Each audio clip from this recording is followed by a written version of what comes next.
Iniciamos nuestra tercera velada cultural Scott en el día de hoy. Muchas gracias por su presencia. Hoy nuestro invitado es el doctor Alejandro García, cirujano de mano y ortopedista del Hospital San Ignacio y la Clínica del Country, quien muy gentilmente aceptó la invitación y desde las montañas de Colombia nos va a mostrar sus relatos de la montaña en el día de hoy. Alejandro, muchas gracias y adelante con su presentación. Preguntas o inquietudes al final las recopilamos, las puede colocar en el chat y al final pues Alejandro nos contestará las inquietudes que puedan surgir de la charla. Muchas gracias.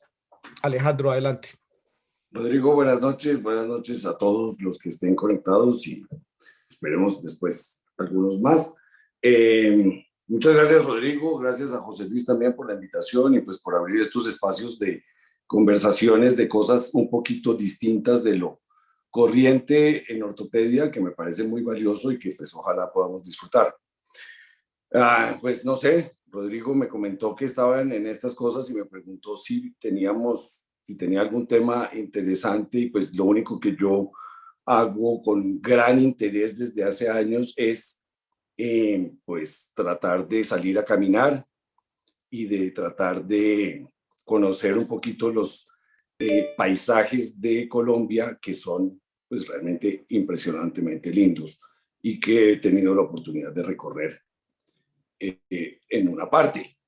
Bueno, entonces pues digamos que el título real es Sueños, Logros y Lecciones porque tiene muchas cosas de las tres y no estamos hablando de logros deportivos, de grandes hazañas, de caminatas y de grandes escaladas. Quienes me conocen saben que no tengo esa capacidad, pero sí son logros a nivel personal y creo que eso se aplica mucho si tenemos gente joven aquí en formación o recién graduada, que es interesante pensar que los sueños pueden llegar a cumplirse, que para llegar a eso hay que trabajarlo y tener logros, pues siempre será satisfactorio sin importar el nivel de la dificultad que uno se haya impuesto.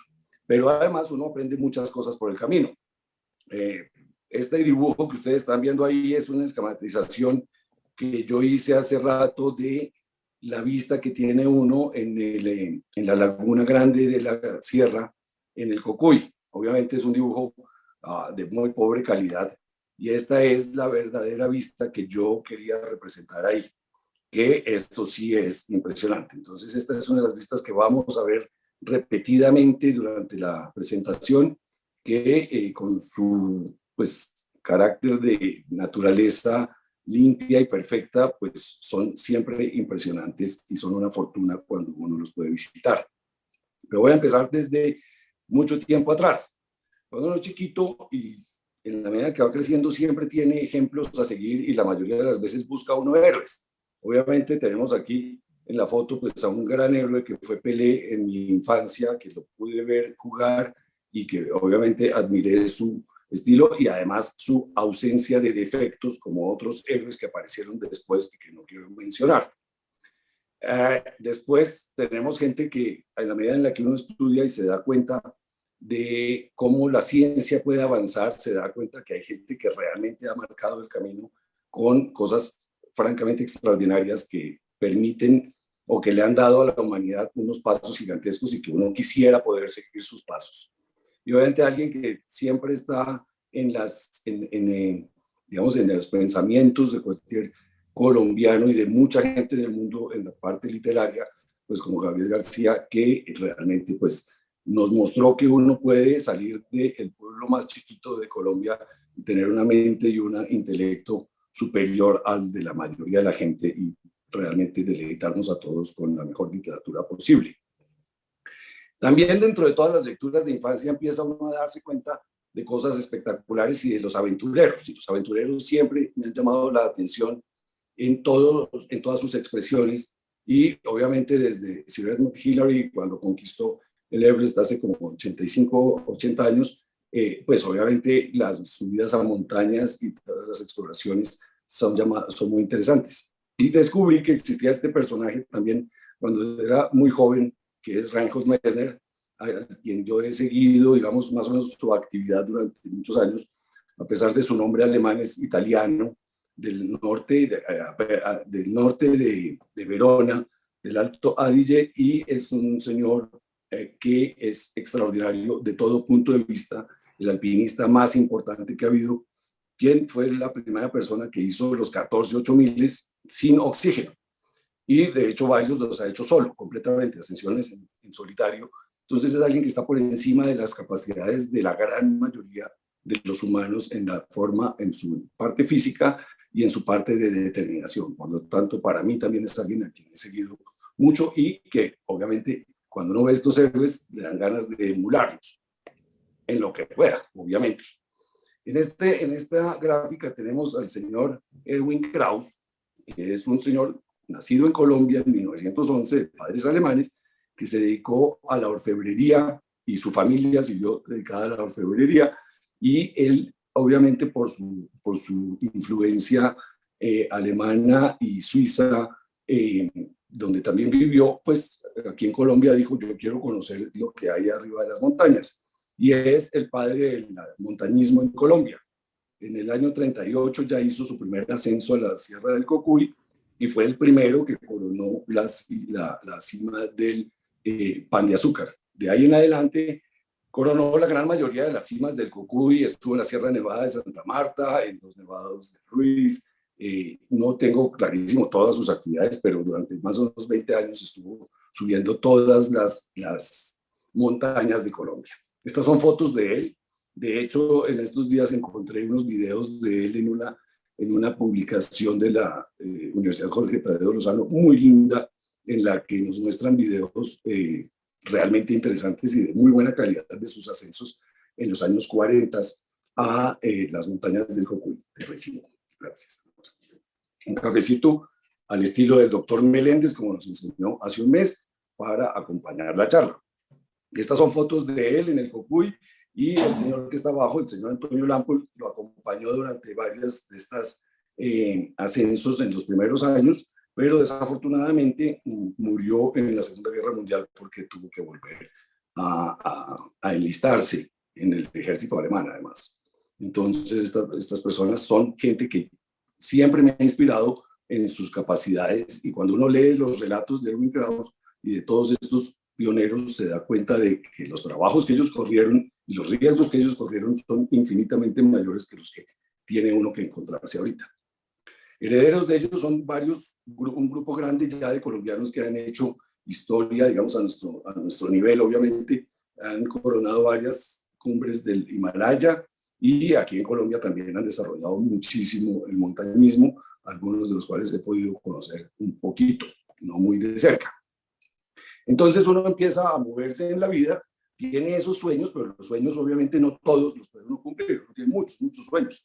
Aquí están dos de los que a mí me marcaron la vida. El primero es la parte literaria, la lectura, y realmente ese sueño todavía lo tengo guardado, y ojalá dentro de unos cuantos años yo les pueda contar que lo cumplí, les pueda dar una charla así, que sería tener una librería. Sería espectacular, pero por ese lado no he avanzado. En cambio, pues ser médico y dedicarme a la parte quirúrgica es un sueño que logré cumplir y que afortunadamente me ha dado muchos éxitos, pues muchas gratificaciones en la vida. Y entonces, pues claramente, ahí vemos esta foto un poquito vieja de la Universidad Javeriana, que es mi casa desde hace más de 30 años, y es donde estoy ejerciendo siempre y donde pues hago toda mi parte, digamos, académica principalmente. Pero obviamente eso no es más importante que la familia que he logrado armar.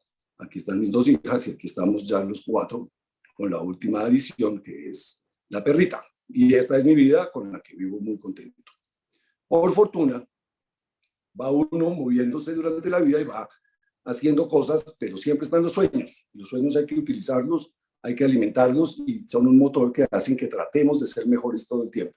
Entonces, a pesar de que no lo pude hacer en la época que debería haberlo hecho más joven, se me presentó la oportunidad hace unos 13 años de empezar a caminar y de encontrar a un grupo de amigos con quienes pude acercarme hacia las montañas de Colombia. Entonces empezamos a trabajar en lograrlo. Y esa era una ambición que yo he tenido siempre.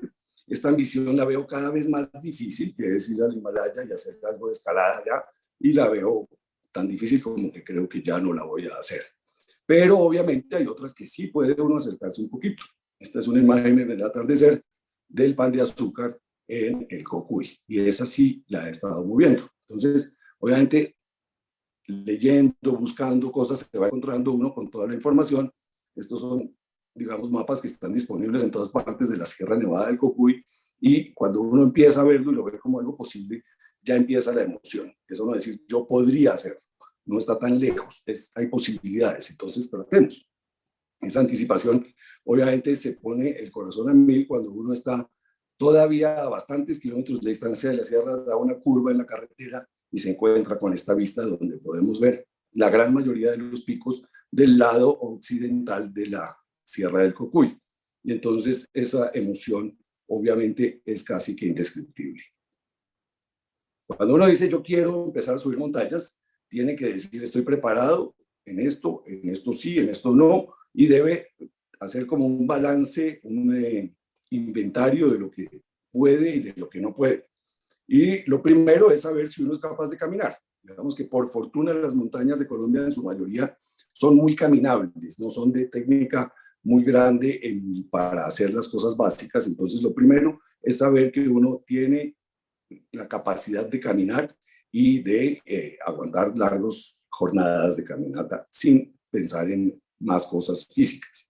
Obviamente uno tiene que tener una logística, un grupo con el que trabajar, tiene que organizarlas, habituallarse adecuadamente, tiene que tener totalmente controlada la parte de la comida, la parte de quién lo guía. La guianza pues es parte gigantesca de esto. Aquí estoy mostrando los guías con quienes hicimos una de las expediciones, que han sido realmente los dos mejores guías que hemos tenido, y obviamente dónde va a dormir y dónde va a descansar. Entonces, desafortunadamente, pues sí hay que hacer una inversión inicial de algunos equipos, pero no es nada del otro mundo, porque la mayoría de las cosas más técnicas están disponibles. Muchas veces algún amigo se les puede prestar a uno o aún se pueden alquilar. Y obviamente en la medida, perdón que esta se me fue, en la medida en la que uno progresa y quiere hacer más nieve, más hielo, más paredes, obviamente esa preparación debe llevar a un grado de entrenamiento para el manejo ya de cordadas, manejo de instrumental como estacas, como los piolet, como los tornillos que uno mete en el hielo para sostenerse y aprender a rescatar y ser rescatado. Cuando ya tiene uno todo eso, como todo lo que cuesta en la vida, uno tiene que saber que va a ir paso a paso. Que nada es gratis, nada es rapidísimo. Todo tiene un proceso. Hay unas cosas más rápidas que otras. Esta es una vista de un valle del Cóncavo en la aproximación a los cerros San Pablines. Y estamos apenas llegando a ese valle y vemos muy lejos una cascada. Una hora y media después vemos la cascada un poquito más grande. Y otra hora y media después finalmente estamos al nivel de la cascada, y ese día almorzamos bajo esa cascada y pues es un paraje espectacular. Después superamos la cascada y seguimos subiendo durante otras 2 o 3 horas, de forma que ese paso a paso es de horas, y cada paso es tan importante como el que viene más adelante, y eso hay que tomarlo siempre en cuenta. Para este premio que tiene uno finalmente 5 de la tarde y se encuentra con este paisaje cuando llega finalmente al campamento. Ese campamento está en la base del glaciar de los San Pablines. Si tuviéramos, desafortunadamente la foto no es completa, hacia la izquierda está el San Pablín Norte y hacia la derecha está el San Pablín Sur. Y entonces este es el sitio donde uno finalmente 4 o 5 de la tarde se puede sentar a descansar, armar las carpas y comer algo para prepararse para el día siguiente. Siempre hay obstáculos, y esos obstáculos hay que saber que están y tratar de sortearlos en la mejor forma posible. Y estoy aquí preocupado porque este video no corrió. Qué pena con ustedes. Este video es básicamente mostrando cómo estamos desesperados de estar en la carpa todo el día porque ha llovido sin parar, con granizo y con agua-nieve durante todo el día, y pues salimos un momentico a estirar las piernas, pero ese obstáculo es algo que va a estar muchas veces cuando uno está por ahí, el agua. Otros obstáculos pueden ser equipos que están mal, y eventualmente estas son las botas de un amigo mío que se desarmaron en el ascenso y pues obviamente eso se convierte en una gran molestia. Y hay obstáculos otros naturales como las grietas. En la nieve siempre tenemos grietas que se están formando, están cambiando y muchas veces pueden estar cubiertas por nieve. Y estas son obstáculos que en un momento dado pueden hacer que uno se devuelva y pierda esa oportunidad de ascenso, porque siempre eso es evitar un riesgo. Esto se trata, además de resistencia, lo he mencionado, cada paso es tan importante como el anterior, y aquí estamos viendo el paso mejor al que yo puedo ir en un momento dado del ascenso por el glaciar, porque no tiene uno la energía para ir muchísimo más rápido que eso. No son pasos más grandes, no es para hacer el video, simplemente hay puntos en los que uno sabe que tiene que ir despacio para poder llegar a esa puntica que vemos allá arriba, que es la cumbre del Cóncavo, otro de los cerros de la sierra. Obviamente, especialmente a un nivel aficionado, el trabajo en equipo es lo principal. Yo tengo que contar con quienes me acompañan y ellos tienen que saber que pueden contar conmigo. Y este grupo que estamos viendo aquí de Cordada se tiene que comportar como una sola persona en todas las cosas. Es decir, si el líder dice nos vamos a devolver, todos nos devolvemos. Si el líder dice hagamos esto, todos debemos ayudar e ir a un ritmo que nos ayude. Entonces el trabajo en equipo siempre es la base de lograr los resultados en la montaña, e igual todos sabemos que en la mayoría de las cosas de la vida. Y claramente, si yo tengo un sueño, del que he venido hablando durante horas, obviamente sabiendo que no es tan fácil nada, yo necesito mucho empuje. Y ese empuje me tiene que hacer sortear cosas que de pronto yo pensaba que no era capaz, como por ejemplo hacer un ascenso de una pared con los dos pioles y utilizando los campones en una pared casi que vertical. Cosas que uno dice, de pronto no soy capaz, pero tengo un objetivo, tengo un sueño, tengo que tratar de lograrlo. ¿Cierto? Esta es otra situación con otra pared en la que uno dice, de pronto soy capaz, de pronto no, y uno siempre trata de sacar lo mejor de sí para llegar a estos puntos. Bueno, entonces tenemos que hay equipo, hay gente que sabe más que uno, después hay gente que sabe menos que uno. En cada viaje hay alguien que tiene más resistencia, otra persona que puede estar un poquito menos fuerte o un poquito desanimada, y esas jornadas que uno hace de largas caminatas, muchas veces, principalmente en silencio, van creando amistades que terminan más fuertes que cualquier amistad que uno haga en situaciones más normales, porque en este momento son gente a las que uno le pone la vida en las manos y gente que pone su vida en las manos de uno. Entonces las amistades que uno hace terminan siendo una parte importantísima de lo que uno se encuentra caminando por las montañas. Y se encuentra con personalidades variadas, pero generalmente con cosas en común como la admiración por la naturaleza, el respeto por la naturaleza y por la gente. Aquí tengo unas cuantas fotos de ejemplo de los grupos con los que me he movido, en los que hay dos personas que están casi siempre. Lo rico de todo esto es que hay una gratificación. Hay gratificación cuando les mostré que uno acaba una etapa y descansa, cuando uno pasa una parte difícil, y pues obviamente la máxima gratificación es hacer cumbre. Y esa gratificación obviamente es indescriptible, la emoción y el orgullo que siente uno de haberlo logrado en cada momento. Aquí hay varios ejemplos de las cumbres que hemos hecho en los años que han pasado, que unas con más y otras con menos dificultad, siempre producen una gran alegría y le llenan a uno el corazón. Y al mismo tiempo que uno va caminando y va haciendo todo este esfuerzo, va uno dándose cuenta de la magnitud, de la hermosura que tiene este paisaje, del poder que tiene la naturaleza, cómo puede cambiarlo todo.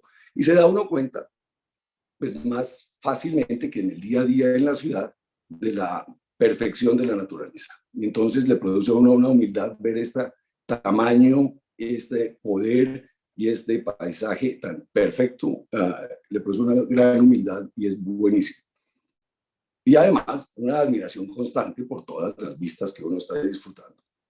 Bueno, aquí ejemplos de varias de las vistas que son pues de las muchas fotos, algunas que escogí para mostrarles porque son realmente impresionantes. Esta a mí me parece espectacular. Esta es la vista del lado oriental de la sierra, en el que todas las veces que yo he ido, sin importar la hora, sin importar la cantidad de sol, es muchísimo más oscura la roca y la vista es así, es claramente diferente. Voy a devolverme un momentico. Si yo veo el color de estas rocas hacia el occidente, son más claras, son color un poco más amarillo, y en cambio hacia el oriente son muy negras y siempre hay un ambiente un poquito encantado en esa zona casi que inexplorada, porque ahí baja hacia los llanos y puede uno tardarse meses en terminar de llegar a los llanos. Otras vistas espectaculares.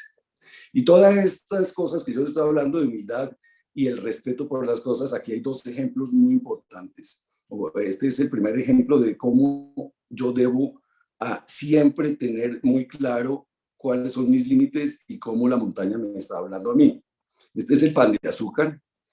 Esa es la cumbre del Pan de Azúcar, y ese día, por dos circunstancias diferentes, mi resistencia estuvo muy disminuida, y para llegar a este punto que tocaba pasar por esa cornisa que ustedes ven a la derecha, donde ya estaban bajando todos mis amigos, yo decidí que no me sentía con la energía para hacer esos últimos 30 metros. Y me aseguré con una estaca y me quedé ahí quieto, esperando estos 30 minutos mientras ellos subieron y bajaron. Pero realmente hay momentos en los que uno dice, hombre, la gratificación está acá, y como lo voy a decir especialmente al final, lo más importante no es ir, sino volver. Entonces, claramente uno tiene que ser capaz de parar en un momento dado y darse cuenta. Y este fue el más claro de todos, el último viaje que pude hacer en el Nevado del Tolima, el cual no conocía, y hace 2 años tuvimos este ascenso en el que la foto de la derecha me está mostrando a mí en una posición en la que durante varios minutos no encontré cómo mover, porque donde yo ponía los pies, la piedra se soltaba. Si yo cogía una piedra grande para asegurarme, se deshacía en mis manos, y obviamente, como pueden ver, la pendiente es cercana a los 45 grados, de forma que hay momentos en los que uno dice, hombre, sí hay cosas que me la van a ganar a mí y hay riesgos que estoy tomando. Entonces, este sitio donde estamos en este momento, que estamos muy cerca del borde de nieve, esto nos tomó, digamos, los últimos 20 metros, 1 hora y media pasarlos, con claramente debido a nuestras deficiencias técnicas, pero uno se tiene que dar cuenta hasta dónde llegan las fuerzas y hasta dónde llega la preparación técnica. Entonces uno siempre tiene que saber, esto lo puedo hacer, y darse cuenta cuándo debe detenerse para no arriesgarse innecesariamente. Esa parte sí que es importante cuando uno va a la montaña. Más admiración. Uno piensa, esto es un páramo, eso es un peladero, y lo que encuentra es una cantidad de vegetación lindísima, obviamente totalmente diferente de la que vemos a nuestro nivel y en otros sitios más bajos, pero estos son vegetación toda en la Sierra del Cocuy, donde ustedes ven flores a 4.000 metros de altura, en todos estos casos. Estamos aquí a más de 4.000 metros, y obviamente esto es el super páramo, y todavía hay plantas que se mantienen. Y obviamente el dueño, el amo y señor, y el que más nos tiene que importar, perdónenme que aquí se me fue, es pues la espeletia, el frailejón, que es nuestra planta, que debería ser nuestra planta insignia del país, porque es el encargado de absorber el agua de la niebla, el agua de las nieves, y administrarla. La administra durante todo el tiempo que sea necesario, y después la suelta, y de ella vive.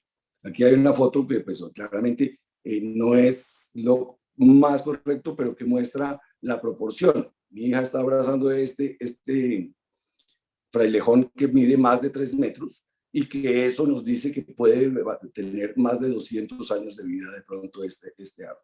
Entonces, esto es lo que nos mantiene el agua de los páramos, porque pronto no vamos a tener casquete de nieve, pero confiamos que los páramos, con su vegetación que maneja el agua, nos sigan protegiendo. Y ahí, estas fotos son del ascenso al Nevado del Tolima, donde el ambiente es completamente distinto. Hay un bosque húmedo altoandino espectacular, que es casi más frondoso que la selva en el Amazonas tiene plantas de todos los niveles. Tiene como 3 niveles, desde la parte alta del canopy, digamos, de los árboles, las lianas y plantas rastreras. Y esta foto del centro es la zona que se llama Tierra de Gigantes, donde es espectacular cómo crecen unas plantas que parecen como de parque jurásico, son espectaculares. Entonces uno encuentra una vegetación espectacular que también hay que proteger. Estamos aquí a 3.000 y pico de metros de altura y todavía hay un gran bosque en ese punto. Y claramente tenemos una cantidad de especies animales que están, desafortunadamente, tengo una foto en la que no se ve nada, en donde yo estoy prácticamente seguro de haber visto un cóndor, pero es la única vez que hicimos un avistamiento, estaba muy lejos y la foto no sirve de nada, pero tenemos halcones, patos, todo tipo de aves por encima de los 3.500 y 3.900 metros. Y la insignia del cocuy es ese lagarto que vemos en las dos esquinas, que es el lagarto collarejo, que es muy endémico y está perfectamente distribuido por todos estos páramos. Aún hay pececitos, esa fotico pues, de no muy buena calidad, muestra pececitos en las lagunas y las quebradas, también en este caso como a unos 3.500 metros de altura. Y claramente, no podemos olvidar la gente. Este es el pueblo del Cocuy desde la salida, pueblo absolutamente hermoso, donde la gente lo atiende a uno divinamente, donde la atención al turista y al caminante es perfecta y que desafortunadamente ha sido muy golpeado por las nuevas regulaciones desde hace ya más de 3 años, que ha limitado el acceso de caminantes. Y obviamente ve uno gente espectacular. Este niño lo pongo ahí porque este es un niño que hace años iba con el mulero, con la persona que nos llevaba a los morrales cuando todavía se permitía, y en la medida en la que nosotros íbamos sintiéndonos como los grandes exploradores, el niño iba corriendo detrás de la mula, jugando mientras ellos subían y bajaban en 2 horas lo que nosotros íbamos a hacer en 5 horas. Entonces, claramente eso es espectacular. Estamos acabando ya, y pues una nota pues triste, foto de Erwin Krauss de 1938. Obviamente no puedo pensar que sea exactamente el mismo, no es el mismo ángulo, pero sí es la Laguna Grande de la Sierra, que en su época se llamaba la Laguna de los Témpanos, y vemos cómo el casquete de nieve y el glaciar era infinitamente más grande. Lo más triste es estas fotos en las que se veía cómo el glaciar bajaba hasta la laguna y tenía glaciares, tenía icebergs, la Laguna Grande de la Sierra. Y este es el estado de uno de los viajes míos, no sé, hace unos 5 o 6 años, en el que pues claramente el casquete está desapareciendo, y pues los cálculos es que nos quedan como unos 20 años o 30 años más de glaciares en este momento, y pues no hay ninguna razón para pensar que eso va a cambiar. Esto es un llamado de atención para que pues, cada uno de nosotros hagamos lo posible. ¿Qué es espectacular de esto? Yo he crecido muchísimo, me he superado en muchas de las pruebas que he puesto, pero mejor aún he podido integrar a mi familia a estos viajes, y la familia ha disfrutado de ir al Cocuy, de ir a otras montañas, y hemos aprendido a caminar juntos durante los fines de semana, cosa que es espectacular. Pero además, hay que tomar en cuenta que me ha agrandado la familia. Entonces, hay amigos que ya son familia, con quienes ya hacemos los viajes completamente, y eso es siempre algo que es de anotar y de celebrar. Aquí estamos en el regreso de San Pablines, después de una larga jornada. Ya estamos, esta es la última foto que nos hicimos para salir a la carretera cuando nos iban a recoger, y siempre esto es lo primero que hay que pensar y que no debe salir de nuestra cabeza. Subir es opcional, yo puedo decidir si voy o no voy, pero cuando me voy tengo que estar, todo lo que haga tiene que estar dirigido a poder volver, porque tomar riesgos sin razón de ser no es aceptable. Entonces, pues con esto termino un video desde una de las cumbres del Cóncavo, de la pues, hermosura impresionante que son las montañas de Colombia. Muchísimas gracias. Bueno, muchas gracias, Alejandro. Excelentes presentación, muy buenas imágenes, hermosísimas. Muchas gracias por darnos a conocer estas regiones de Colombia que nosotros, algunos de nosotros, pues nunca hemos conocido, sino a través de fotos. Queríamos hacer, hay algunas preguntas del auditorio que son, digamos que resumidas en ¿cuál es el equipo básico para que, donde, o sea, lo imprescindible para uno llevar y dónde uno consigue, dónde arranca a caminar, cerca a la casa, lejos, y teniendo en cuenta que estamos de diferentes sitios del país, cómo es como el orden para realizar el entrenamiento y si personas de la tercera edad como yo pueden comenzar a caminar en algún momento o requiere un entrenamiento previo o alguna cosa especial para realizarlo. Bien, la pregunta es básica y creo que es lo más al lugar. Como mostré, caminar arranca en la ciclovía tranquilamente, porque es que el chiste no es que yo sea más fuerte, más rápido, más berraco que nadie, sino es simplemente el hecho de que yo digo, voy a caminar y no estoy preocupado a los 30 minutos, me quiero devolver porque me cansé. Claramente a los 30 minutos voy a estar cansado. El chiste es qué quiero hacer. Entonces, las mejores caminatas siempre están en los parques naturales cerca de la casa de uno, cerca de la ciudad de uno. Entonces, pues digamos, Bogotá tiene una cantidad de páramos cercanos. Boyacá tiene los páramos más lindos que conozco, pero está el Parque de los Nevados, obviamente. En la Cordillera Occidental sí no conozco los parques, o sea, no conozco bien esa zona. Y más al norte, en Santander, también tenemos una cantidad de páramos. Las caminatas deben empezar de lo menos ambicioso a ir progresando. Yo no puedo arriesgarme a embarcarme en una caminata con un desnivel de 1000 metros y 8 horas de caminata para hacerla la primera vez. Entonces hay caminatas que hay varios clubes de caminantes, de hecho no hay varios, hay muchísimos clubes de caminantes, la mayoría de universidades tienen clubes de caminantes y hay clubes de caminantes en diferentes partes y uno puede coger y están muy bien calificados por grados de dificultad, de suave a muy complejos. El equipo sí es importante, o sea, sí es bueno si yo quiero caminar claramente una caminata de 2 horas subiendo a Monserrate o caminando por el Parque del Neusa, supongamos, puedo hacerla en unos tenis buenos. Pero en la medida en la que yo ya quiero mejorar un poquitico, la inversión, son dos cosas que hay que invertir.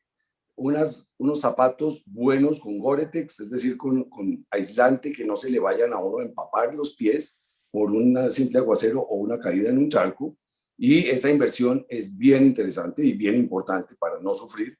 Y una chaqueta completamente impermeable. Son las dos cosas que uno debe tener siempre, porque estamos en Colombia y sabemos que yo tengo sol ahorita y en 15 minutos tengo lluvia y en la montaña es aún más impredecible.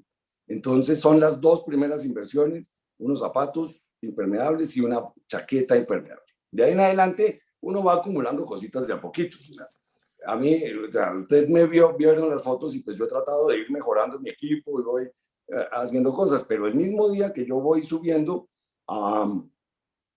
recuerdo especialmente una ida al Pan de Azúcar en la que cuando veníamos bajando, venía una familia del Cocuy, la familia, es decir, papá, mamá, tía, hermanos, etcétera, y el señor venía con una niña como de 6 años en los hombros. Cuando yo venía bajando cansadísimo, orgullosísimo de haber sido un gran montañista, el señor venía con su hija en los hombros tranquilamente, todos muertos de la risa, en sudadera y tenis. Entonces, lo mejor es no sufrir por frío. Lo grave es sufrir por frío. Entonces, es tener la chaqueta impermeable y las botas impermeables. Básicamente, esas son las dos cosas con las que uno arranca y funciona. Ok, perfecto. El doctor Felipe Balbuena quiere saber qué preparación física previa recomienda para favorecer la fisiología pulmonar y sanguínea en los ascensos, porque pues igual, para aquel que arranca en el nivel del mar y va a subir a 4000 metros es diferente que para nosotros que arrancamos de 2600. Entonces, ¿cuál sería la lógica Sí. del entrenamiento previo? No, digamos que el que quiere tomarlo muy en serio tiene que, obviamente, saber que tiene un estado físico que vaya mejorando en el tiempo o que ya viene con un estado físico. Digamos que es muy diferente. Si usted me pone a mí no sé, algún deporte de contacto o alguna cosa que sea con arranques violentos y cosas, seguramente tengo menos resistencia que mucha gente. Pero caminar echar un pie adelante del otro, no me para nadie. O sea, yo puedo hacerlo eternamente, más o menos, y lo puedo hacer para arriba y para abajo. Pero entonces, saber que uno no tiene una enfermedad de base es lo único importante. Lo principal es no tener una enfermedad de base, y si tiene una enfermedad de base, claramente sí debe estar asesorado por un médico competente en esto. Y después de eso, es entre caminata y trote, especialmente con ascenso, uno hacer, probarse a sí mismo. Es decir, existe aquí alrededor de Bogotá la subida a Monserrate, la quebrada La Vieja cuando la abren. Y en Chingaza tenemos la parte de las lagunas de Siecha, uy, casi se me olvida el nombre de las lagunas de Siecha, que pertenece a parques nacionales y que fue una de las primeras caminatas que fuimos a hacer un par de veces, en las que uno va en familia tranquilamente, pero uno se da cuenta que aguanta 4 horas de caminata. Entonces, cuando yo ya dije, yo ya me aguanto 4 horas de caminata, ya puedo. De ahí en adelante, todo depende de cuánto le va a poner uno a eso. Colombia tiene la máxima altura en los nevados de Colombia, 5.300 metros, cosa que está lejísimos de la zona de la muerte, de la zona donde se requiere oxígeno. Entonces, la oxigenación sí es menor, pero si fisiológicamente uno tiene una reserva suficiente, debe poder hacerlo, y la edad no importa de una forma importante. O sea, perdón la repetición, pero la edad no es lo importante. Es si yo tengo un corazón sano, unos pulmones sanos y y unas ganas de hacerlo, casi con certeza cualquier persona va a llegar.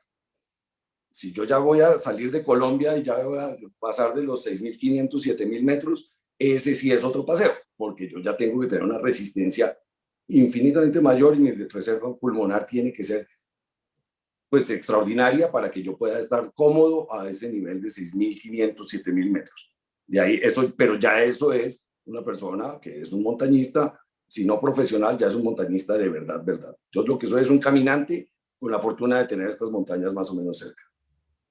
Y una última pregunta, ¿el equipo fotográfico especial requiere filtros especiales para la toma de fotos y protección ocular al brillo del nevado? Eso, digamos, ¿cómo uno elige el tipo de protección que requiere para esas caminatas? La, bueno, eso es importantísimo en equipo, y tiene toda la razón. Entre más arriba, más cerca del sol, y los rayos ultravioletas son mucho peores. Entonces, yo he llegado en unos grados de quemada en la que se me ha caído la oreja completa 3 días después de bajar del Cocuy por manejar mal el bloqueador. Entonces, un bloqueador para la cara permanente.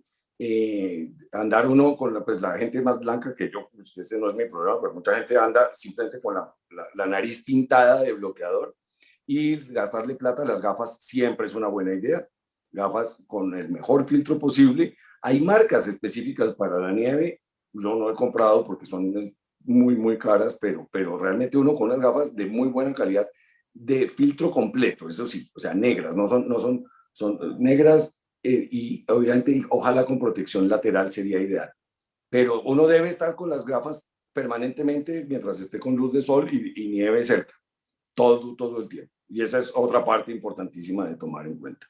Y la cámara, yo he llevado mi camarita que tenía vieja, una Panasonic con unos buenos lentes, pero portátil chiquita, y en los últimos 3 o 4 viajes he ido con el iPhone. Y he tomado lo que me ha dejado el iPhone. Ahora, estas fotos son bonitas y tengo muchas fotos muy regularcitas. Eso hay que tomarlo en cuenta. Entonces tampoco yo puedo decir, no se necesita. Entre más sea uno capaz de tener un equipo bonito, va a sacar fotos lindas. Por ejemplo, y claramente los momentos de contraluz grande, como el amanecer y el atardecer, ahí sí una cámara buena haría toda la diferencia. Porque ahí hay unos momentos espectaculares de cambios de luz que muy posiblemente una camarita de teléfono no va a ser capaz de filtrarla para como uno quiera. Entonces, entre más aficionado sea uno a la fotografía, pues lo malo es que tiene que cargarla, ¿no? Eso es lo único malo. Sí, el peso. La anotación en Colombia desaparecieron las mulas, afortunadamente en los parques nacionales desaparecieron las mulas que le cargaban a uno cosas, entonces ahora usted carga todo lo que necesite y lo tiene que llevar usted. Entonces los morrales, que antes uno llevaba un morralito chiquito y la mula le llevaba la carpa y todas las cosas, en este momento, si uno va a subir por allá, tiene que llevarlo todo en sus hombros. Entonces ese es el otro cálculo que hay que hacer. Ok, bueno Alejandro, muchas gracias. Nuestra última pregunta ya, amigos, ¿a partir de qué altura ya uno no puede fumar en las montañas? No le puse la foto, pero he fumado arriba. Esa es la He que falta. fumado he fumado en la cumbre. He de anotar que cada colilla que he subido a la montaña ha bajado conmigo. Eso es lo único importante. Cada cigarrillo que ha subido a la montaña ha bajado hasta el pueblo, hasta la basura, donde la he podido botar de una forma correcta. No se me ha caído ni una sola. Entonces, sí, desafortunadamente tengo que decir que yo fumo hasta arriba. Bueno, Alejandro, muchas gracias. Ha sido una enriquecedora conferencia. Gracias por su tiempo y su presencia y dedicarnos este rato a todos los asistentes. Muchas gracias a todos por la presencia y buenas noches y muchas gracias. Gracias, Rodrigo. Buenas noches.